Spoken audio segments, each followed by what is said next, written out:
ID, the Future, a podcast about evolution and intelligent design. Greetings and welcome to the show. Today we're happy to share with you the second half of a wide-ranging conversation with philosopher of science Stephen Meyer, biochemist Michael Behe, and mathematician John Lennox. The conversation originally aired on Uncommon Knowledge, and we're grateful to host Peter Robinson and the Hoover Institution for their permission to share it with ID the Future listeners. In the interview, Meyer, Behe, and Lennox take turns pointing out the flaws in Darwin's theory, and they report on the latest scientific evidence that points to an intentional design of the physical world. As we begin the second half, the conversation is moving toward the positive evidence for intelligent design. Peter speaks first, showing all three of his guests two images: Darwin's branching tree drawing and Haeckel's evolution of man tree illustration, and posing a question of comparison. Let's continue listening. Now we're getting to this subject which I've been trying to hold off, because we're now getting close to this notion of intelligent design. I want to show you two images. Serious question: which image is more scientific? Which image contains more information? Which image contains more reality? Here's image one, and there's image two. Serious question: which contains more information? I'll take a stab at that. Yeah, sure. I think we've been mainly offering criticism of Darwinism so far in this interview, but all of us are sympathetic to the idea that there is evidence in the natural world of the activity of a mind.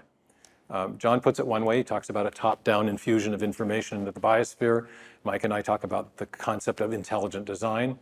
But there is, I think, a powerful scientific case for intelligent design. And this was the question that seized me when I went off to do my PhD. We've seen this problem of the origin of information, but could that...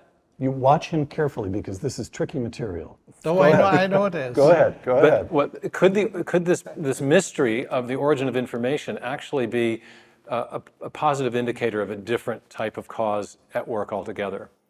And the person who helped me most think this through was actually Darwin himself, because Darwin pioneered a method of historical scientific reasoning, where he realized that if you were wanting to explain an event in the remote past, you should try to explain it by causes that you see now in operation. And he got this principle from the great geologist Charles Lyell. So in eastern Washington, where I live, there are little patches of white powdery stuff still on the ground from an event that happened in May of 1980. And if you don't know what caused that white powdery stuff, you'd use a standard historical method of reasoning known as the method of multiple competing hypotheses. And so you'd formulate some hypotheses. Maybe it was a flood, maybe it was an earthquake, maybe it was a volcanic eruption. Which of those explanations is best according to Darwin and Lyell's principle? Well, it's the volcanic eruption, because we have seen volcanoes produce white powdery stuff, and floods and earthquakes don't do that.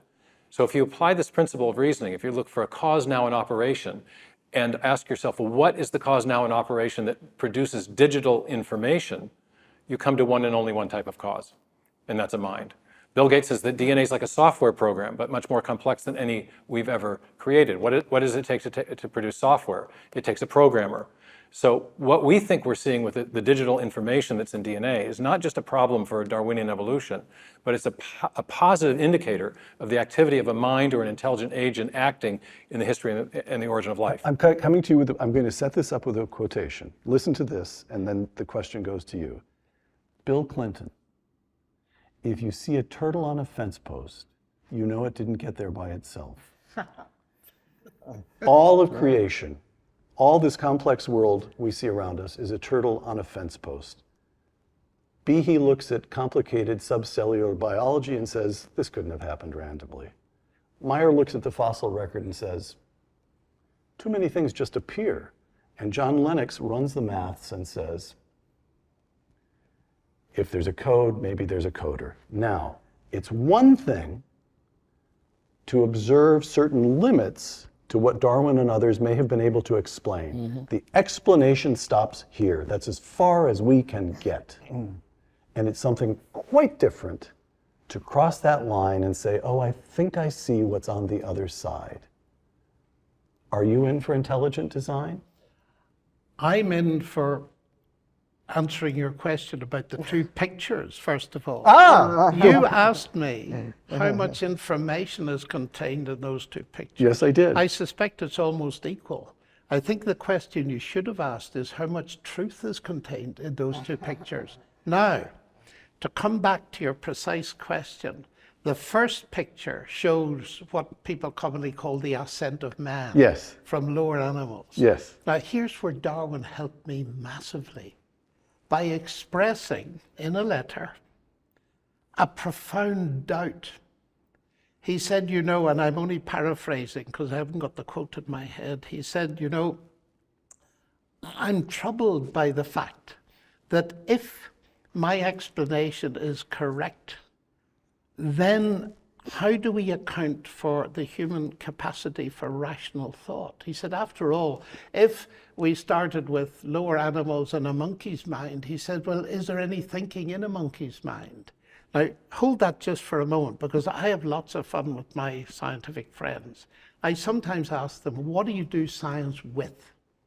And of course, they name some expensive machine. I say, no. Oh, they say, you mean and they're about to say mind when they realize that's not politically correct. And they say your brain. I said, okay, well, I believe the brain and the mind are separate, but what is your brain? Give me the brief history of the brain. I ask them, and I've done this many times. It's fascinating. And they say, well, the brain in the end is the end product of a mindless, unguided process. And I smile at them and I say, and you trust it? I say, now tell me honestly, that computer you use every day, if you knew that it was the end product of a mindless, unguided process, would you trust it? Now, here's the thing. I have spoken with dozens of leading scientists and pushed them on this, and every single one has said no. I said, you have a problem, because you are giving me an argument that undermines rationality. And they turn to me and they say, where did you get that argument? I said, well, firstly, from Charles Darwin. They say, I don't believe you. And then I quote Darwin. Yeah. Darwin's doubt. This not was his the other one, doubt. That's his other doubt. Yeah. Darwin's doubt about the reliability of human rationality. Yep. Now, this, to my mind, goes to the heart of the implication of the whole business. And it's why I believe that there is an intelligence behind the universe. I'm a mathematician. All mathematicians and scientists are people of faith, not necessarily in God, but they believe in the rational intelligibility of the universe. And the reliability of the mind. Yes, exactly. Yeah. And therefore, what do they base that on? If you base that on a mindless, unguided evolutionary process, you're destroying rationality. C.S. Lewis saw that in the 1940s. He said, any theory that undermines rationality cannot be true because you're using your rationality to get to it. Alvin Plantinga has worked on it, but the most interesting person who brings it now to the fore is Thomas Nagel, the philosopher in New York. And he says there's something wrong here, because if you follow evolutionary naturalism, it undermines the very rationality you need to believe, not only in evolutionary naturalism, but in any theory at all.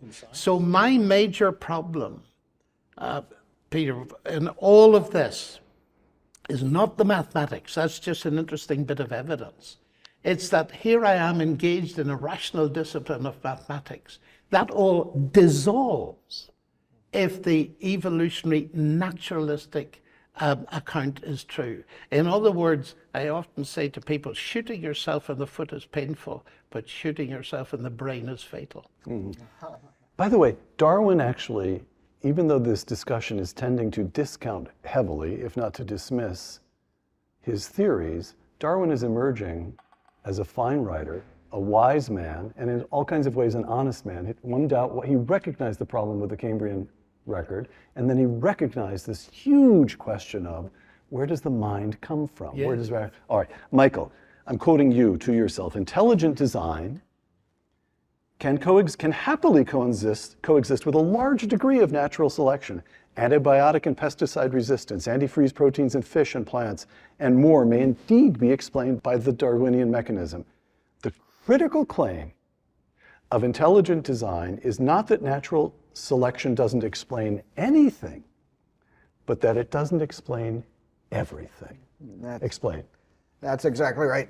Because if you posit that natural selection produced all of life, then it has to have produced not only trivia, but the profound molecular machines that are found in the cell, the genetic code, the wings of a bird, and much more. And we don't see that. And yet, it can work on DNA. For example, it can break genes. A random mutation can break a gene and, say, cause a brown bear to lose its coloration and become a white polar bear. Right. And eventually a new species. And it can break a But that's baby stuff by comparison with the original aims. That's exactly right. So just like you driving down the road, there can be nicks, stones can bump up and nick your car and you can get a scratch on it and so on.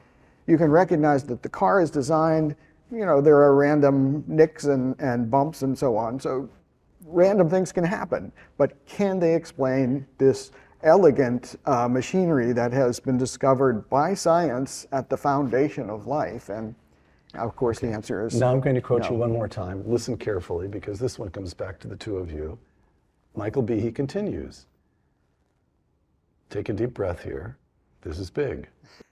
There could be, quote, a route open for a subtle God to design life without overriding natural law.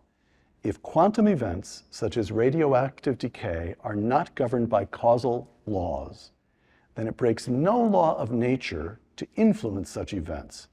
Further, although we may not be able to detect quantum manipulations, we may nevertheless be able to conclude confidently that the final structure was designed. So, here we start, all three of you.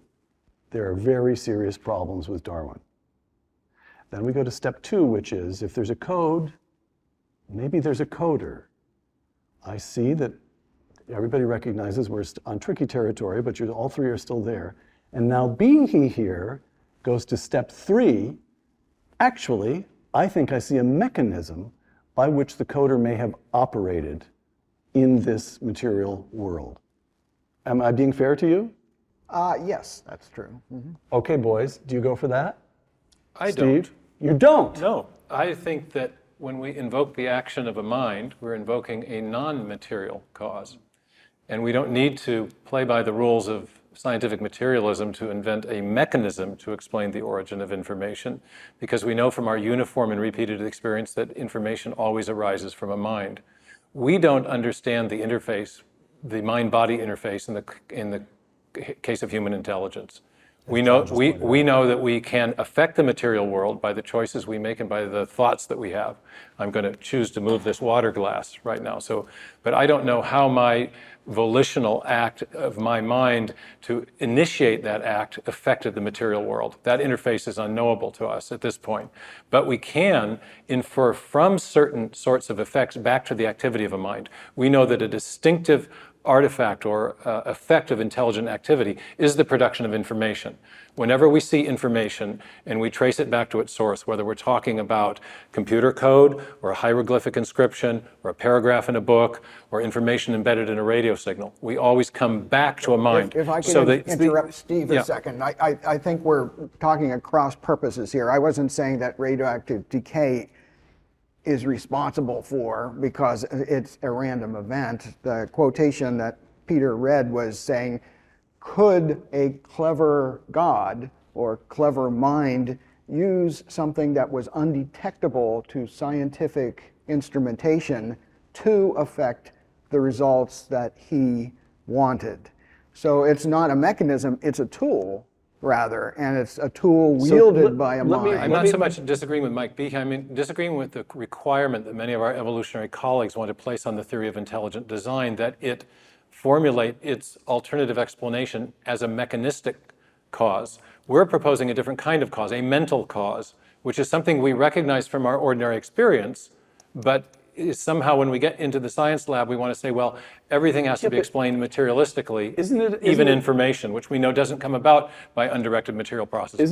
I'm going to go to John Lennox as the referee here. Isn't it in the nature of science, even among, perhaps even especially among believers? Newton was I think it's fair to say he was a Christian. He was certainly he was a Christian, of course. All the pioneers of mathematics were believers so in God. Newton understands himself to be exploring the mind of God. Yes, that's and at right. some basic level, Newton, faithful Christian, is saying, how did he do it? Yeah. How did he do this? How did he do that? He's not saying, well, it's the mind of God, therefore no more questions to follow. He's in search of specific mechanisms, and that's a good and noble thing, which endows us with 9/10 of what we know about physics in some basic way, right? So here's the question that presents itself to me, layman that I hear stand in for baffled people the world over.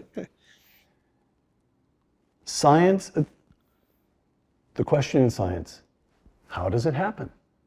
Charles Darwin says, here's how it happened. Okay, and if you guys want to say, well, Charles Darwin was wrong, then I say, okay, if it didn't happen that way, how did it happen? And the answer can't just be God, or it can't just be designer. There's some sort of human impulse in us to say, well, how? What's the mechanism? And that's a fair question, and Behe's taking a shot at it. And Stephen's trying to say no. No, Go ahead. I'll come Go back ahead. at you in a Go minute. ahead. When Newton discovered his law of gravitation, he didn't say, now I've got a scientific explanation, I don't need God. What he did was to write Principia Mathematica, most famous book in the history of science, and expressed in it the hope that his research would lead thinking people to believe in God. In other words, he believed his science was showing evidence of an intelligent input into the universe. Beauty, design, predictability. Yes, but the important thing here is that a huge confusion comes up through Richard Dawkins suggesting that the God explanation is the same as the scientific explanation. That's like saying that the Henry Ford explanation for a motor car is the same as the explanation in terms of physics and automobile engineering. They're different kinds of explanation, and we need both to give a full explanation. And they're different kinds of questions, Peter. Yes. The question of how the internal combustion engine operates can be answered using principles of mechanical and electrical engineering.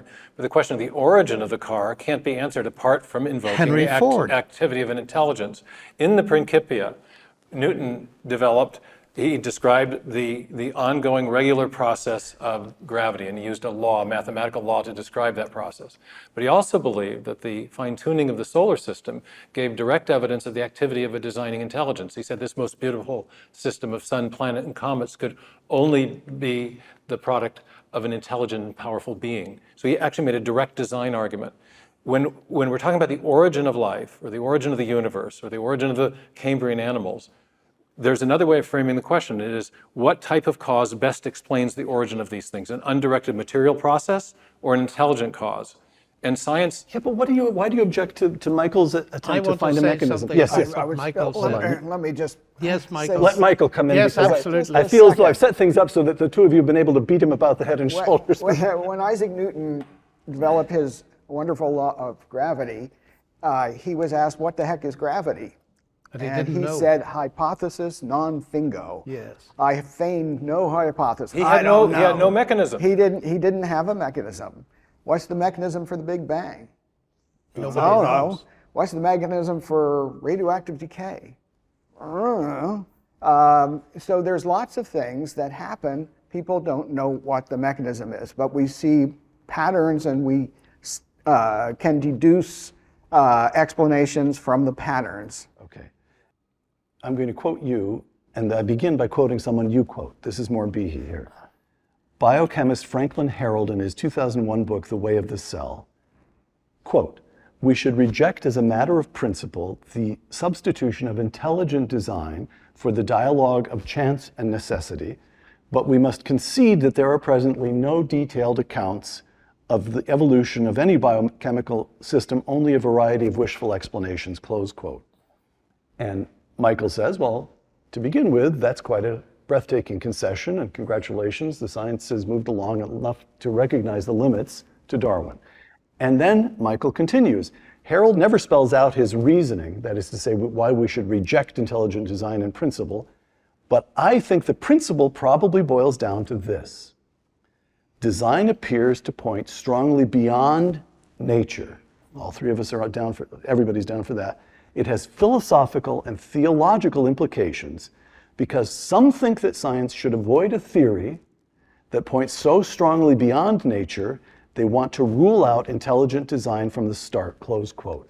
This is the question of drawing lines. And I pose the question to Michael Behe, what the heck is wrong with that? We just say, science goes as far as it goes with our five senses and what we can reason therefrom. And when it hits a dead end, it says, dead end. You haven't got it. Radioactive decay, gravity, don't know, don't know, don't know, don't know. Go ahead. So what's wrong with drawing these very sharp lines? Why do you want to include intelligent design in the scientific enterprise? Well, for a couple reasons. First, if scientists claimed that they did not know how life developed, that would be good with me. That would be a step in the right direction because they don't. Unfortunately, people pretend that they do. On the other hand, we can tell, we conclude design, we infer design from physical evidence. It's not from some, vision or anything that people have. If you look at a mousetrap, you can tell it was designed, and you can tell because you see how the parts are arranged, what the relationship of the parts with respect to each other to perform a function. When you look at an outboard motor on a boat, you see the same thing. You see a purposeful arrangement of parts. Now we see that in the machinery of the cell. We see outboard motors in the cell. We see trucks in the cell, and so on. So, but your life would be so much easier if at the end of your article you said, less fun. You said, if you would like to pursue this further, go to the Department of Philosophy. Go to the Department of Theology. Here the science ends. I say that after we conclude design. I do not infer to God, and as I write, some people have approached me and said, yeah, I'm with you, I think it's intelligent, but I think it's, space aliens have visited us. Fred Hoyle's explanation. Exactly. Go ahead, John. I think the basic question here is, there are several and they're very important, is what is an explanation? That's a crucial question. And Michael cited Newton, hypothesi non fingo. His gravity, when I was taught in school, I thought the law of gravity explained gravity. And I was an adult before I discovered it explains no such thing. So that even a scientific explanation within its own terms is rarely full. It's almost never full. That's the first thing. Secondly, we admit at all kinds of levels explanations in terms of agent, like if we want a complete description of the motor car. Now, your earlier question to Michael, could God have done this? There is a sense in which God can do things any way he likes. But the issue is, how does God do it? And secondly, is his activity detectable scientifically? Now, I'm putting those words together very carefully. Not is his involvement detectable, but is it detectable in terms of science? In other words, if you set up your definition of science as restricted to the five senses, yes, so that you're not, and here comes the principle, the Socratic principle, that is often violated, that the late Antony Flew saw, that when he came to conclude that there was an intelligent designer behind the universe on the basis of DNA, and they said, oh, but you can't do that. He said, I follow the evidence where it leads. And this is the clash that arises. You can either say, well, science has come to an end. It cannot answer this question. There are very few people want to say that. Or you say, science is limited. We must open the field to other kinds of questions, like the why questions of purpose, like teleology and all this kind of thing. And the underlying mistake that we're forced to think is that science and rationality are coextensive when they're not.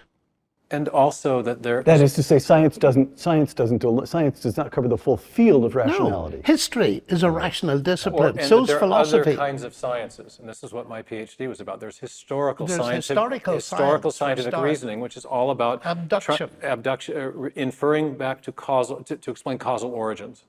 Imagine that you walk into the British Museum and you look at the Rosetta Stone, and someone says, "Well, how did those inscriptions come about?"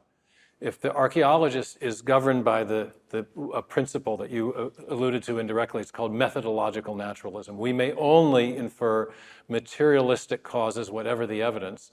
The scientist would miss the obvious explanation. This was produced by scribes, right, by intelligent agents. There are distinctive indicators of the activity of intelligence, and therefore that allows us to infer. There was one of the early pioneers in the information sciences named Henry Quastler said that the creation of new information is habitually associated with conscious activity. In other words, our uniform and repeated experience affirms that there's only one type of cause that produces information. But uniform and repeated experience is the basis of all historical scientific reasoning.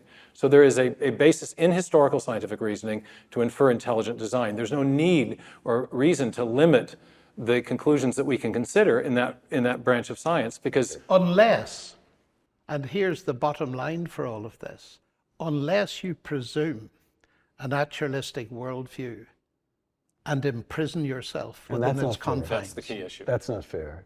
If the evidence leads beyond a naturalistic view, you must pursue it, correct? Why not? Why shouldn't you? All right. But why shouldn't you? That's exactly what I'm saying. Okay. Otherwise, you're closing yourself within a prison. All right.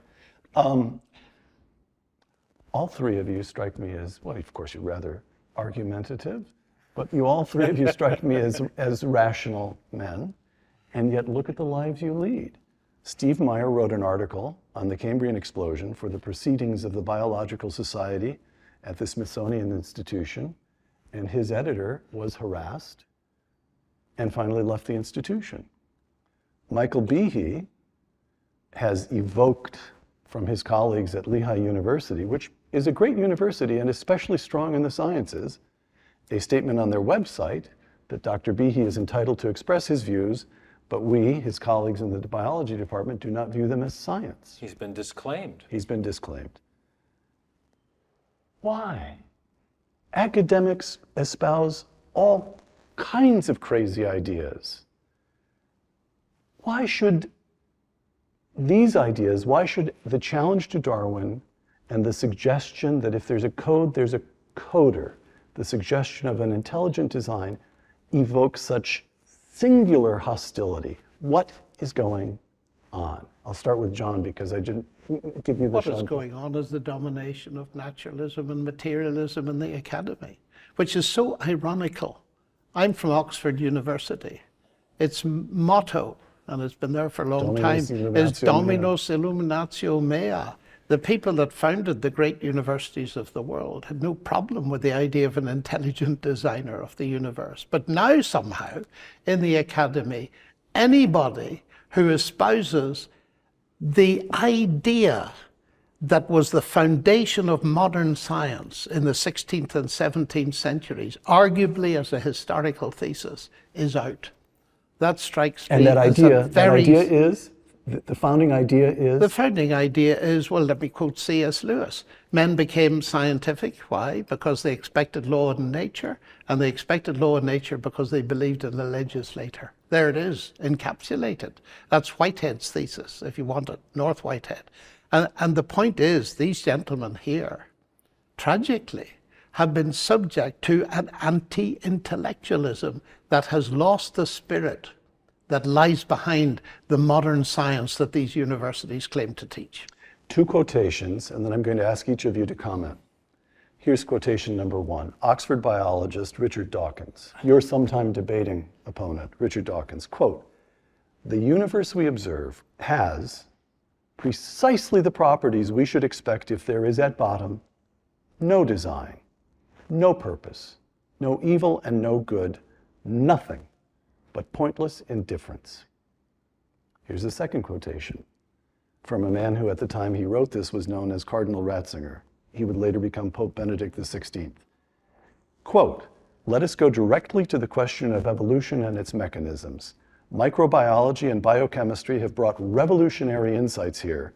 We must have the audacity to say that the great projects of living creation are not the products of chance and error. They show us a creating intelligence, and they do so more luminously and radiantly today than ever before. Who's the better scientist? Who has a better grasp? Well, the first statement is not a statement of science at all. Dawkins is giving his own atheistic belief and doing a spin on morality, which he contradicts in his own life. So it's of no consequence, I think. I'd like to, you know... Remind me never to cross you, John.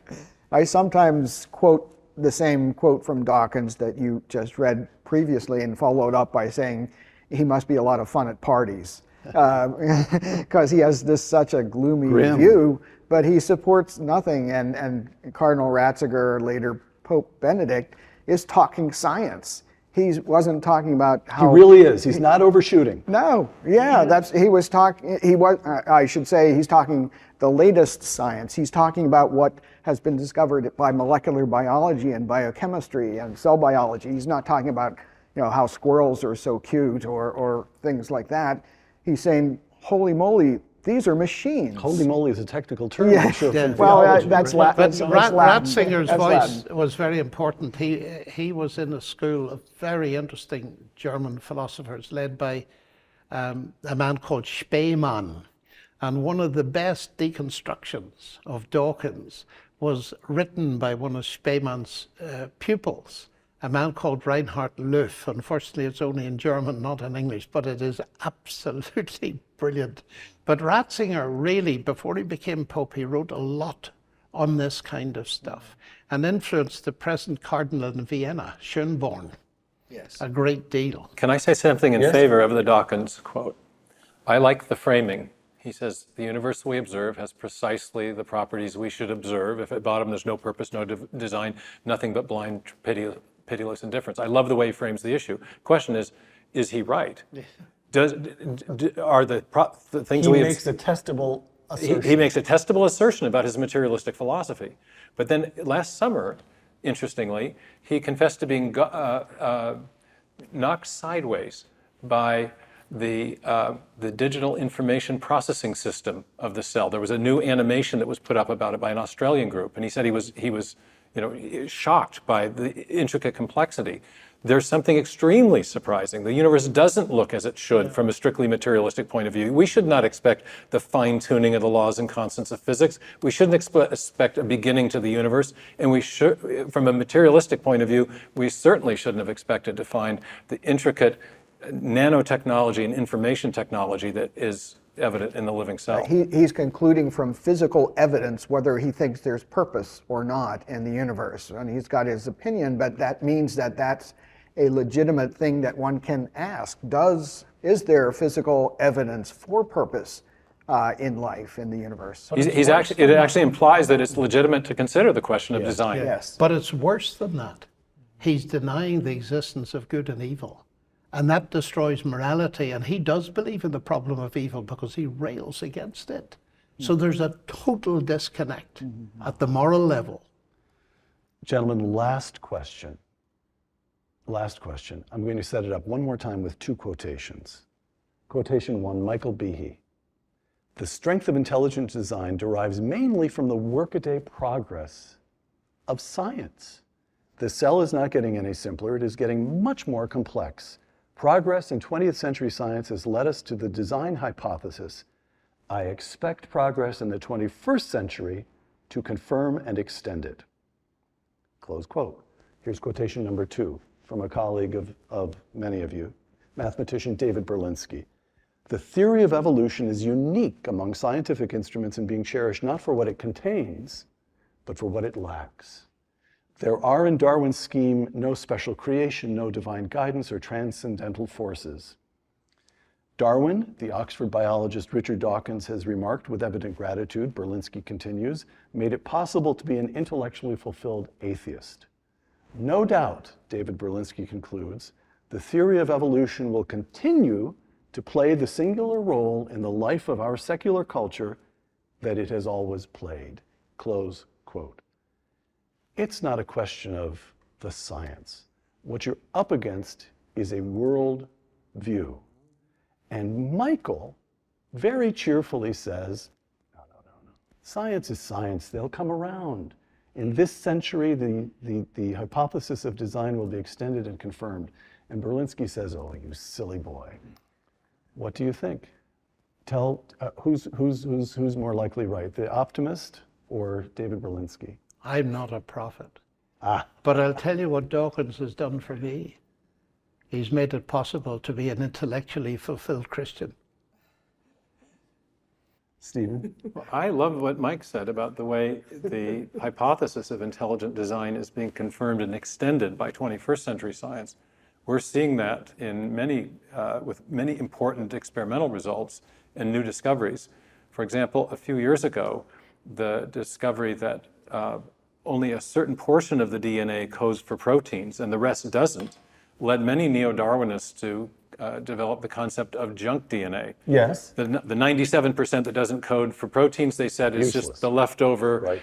the flopsome and gypsum of the random trial and error process of natural selection and random mutation. Several of our leading ID proponents in the 1990s and early 2000s said, well, we agree that there should be some evidence of those random mutations accumulating, but not 97%. So we're going to predict, based on our theory, that those non-coding regions of the DNA aren't junk DNA, but rather they are importantly functional. And that prediction has now been confirmed by the ENCODE project and a number of other interesting developments in bioinformatics. And we now know that the non-coding regions of the DNA are functioning roughly like an operating system in a computer. They're controlling the timing and expression of the coding files. And so we actually, this is a prediction that was made by proponents of intelligent design that's been confirmed by new discoveries. Michael, I didn't answer your question. Am I an optimist? Actually, I am. Not a biologist, but reading the stuff from the so-called third wave of biology really does make me quite an optimist that there will be an intellectual breakthrough. There was a meeting at the Royal under Society. the weight of accumulating scientific Under work. the weight of evidence. Yes. It's a very heavy ship, but it's beginning to turn, I think. And there was evidence at the Royal Society meeting just a couple John's referring of to a years meeting ago. in 2016 that was convened by members of the Royal Society and evolutionary biologists who doubt the standard neo-Darwinian model and who are saying we need a new theory of evolution, and they called the meeting to explore new evolutionary mechanisms that could either replace or supplement natural selection because of its lack of creative power. I said that was the last question, but here's the last question. Too much fun. Here's you, three of you, lovely, cheerful, splendid men, and you say if there's a code, there's a coder, and you say, well, there are mechanisms by which one could imagine a mind participating or intervening or participating, let's say that, in the material world. All right, here's the objection. Haven't you ever heard of the Inquisition? Haven't you ever heard of the religious wars? Don't you understand the importance of the American settlement, whereby we had the Puritans in New England and the Episcopalians in the South and the Catholics in Maryland, and the settlement was to each his own. But there's going to be a public space here in which we can work together. This is what gives us the American, modern American, the University of, the modern research, let's put it that way, the modern research institution. And it's the way you three are going. Maybe the three of you don't intend it, but the people who come right after you are going to be right back to put them in stocks, old-fashioned morality. The religion is a very tricky and quite often in human history, baneful influence. And the three of you are kicking open the door to this dragon that we had very carefully locked up. Michael? Well, opinions differ on that, I think. But, you know, the thing is that You're undermining the Enlightenment. this is science, and science doesn't care about your particular worldview. We have, throughout history, scientific discoveries such as the microbial world and relativity and other things have upset our very notion of what reality is. And now it's the turn of molecular biology and biochemistry to make us sit up and take notice. I can't stop science from discovering complexity and elegance in the cell. It's there. What people do with it is a different question. I'm saving the last word for John because he's the senior man at this table. As well you should. I have a friendly debating partner named Michael Ruse. He's a British professor of philosophy and biology, Florida State. We've done a number of debates. And Michael's written an important book in which he explains that Darwinism has functioned as a kind of secular religion for many people in the sciences. And so people from different worldviews can at any time initiate inquisitions and cancellations of people they disagree with. I think we all have to be careful not to indulge in that. But this isn't, the cancellations have not just come from one side or the other in the debates in human history. On the other hand, and so I think one of the reasons that intelligent design has been silenced, that Michael's been disclaimed, and Richard Sternberg was persecuted at the Smithsonian Institution. I'm sitting a little Institution. too close to you myself, come to think of it. Yeah, absolutely. Is that when you challenge Darwinism, you are challenging not just a scientific theory, but a deeply held worldview or something that's functioning as a kind of secular religion. And people on that side of the aisle have been guilty of indulging in cancel culture. And I think we just all need to disclaim that and follow the evidence where it leads. And one final thought, and that is that in the history of science, a belief in a designer, a creator, inspired scientific innovation and development. You look at Newton, for example. He developed the calculus, the binomial theory, developed the theory of gravitation, the laws of motion. His Principia was meant to reveal the principles of creation that had come from the mind of God. So a belief in a creator doesn't stifle scientific innovation. It can inspire it. And we think our modern theory of intelligent design is also going to lead to new discoveries, such as the one I mentioned a minute ago, that junk DNA isn't junk. John Lennox, Professor Emeritus of Mathematics, a noble and pure expression of the mind of man at one of the greatest universities that has ever existed, the University of Oxford. Professor Lennox, you are complicit in rolling back the Enlightenment. Absolutely. I'm delighted to do it because the Enlightenment discovered that the best way to deal with opponents was to cut their heads off. And the historians, particularly John Gray, who's an atheist actually, one of the top historians of the intellectual in Europe, points out that there's a direct line from the Enlightenment to the persecutions of Stalin and the horrific destruction of life in the 20th century. So you'll get nowhere with the Enlightenment. Second point, coming from Northern Ireland, I'm acutely aware of the reputation of religions, particularly Christianity, for causing war. And that has led me to do a lot of investigating. And I've come to the conclusion about which I've written, so I'll not go into it in much detail. But what has happened there is that people have failed to go to the heart of the issue. Now, some religions may generate wars. I'm not denying that, and they will have to speak for themselves. But one of the most interesting things about Christianity is that Christ was tried. And it's on public record that he was tried for being a terrorist. We rarely put it into modern terms. He was exonerated by the Roman procurator. And why?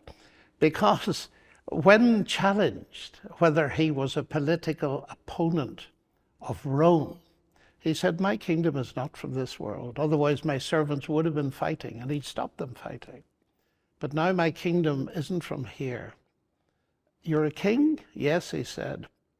To this end I was born, and to this end I came into the world to bear witness to the truth. And Pilate said, what is truth? And went out, declared Christ innocent, but then gave in to the crowd. The point of that is hugely important historically. I used to wonder, why is there so much in the New Testament Gospels about the trial of Christ? And suddenly I realized it's because of this precise question. Christ repudiated violence. So that people in my own country who followed him using bombs on both sides, Yes. they weren't Christian at all because they repudiated Christ. The obvious thing in all of this is the one thing you cannot do with sheer power is to impose truth on people. And I think Pilate saw that. John Lennox, Michael Behe, Stephen Meyer, thank you. Thank you. For Uncommon Knowledge and the Hoover Institution, I'm Peter Robinson.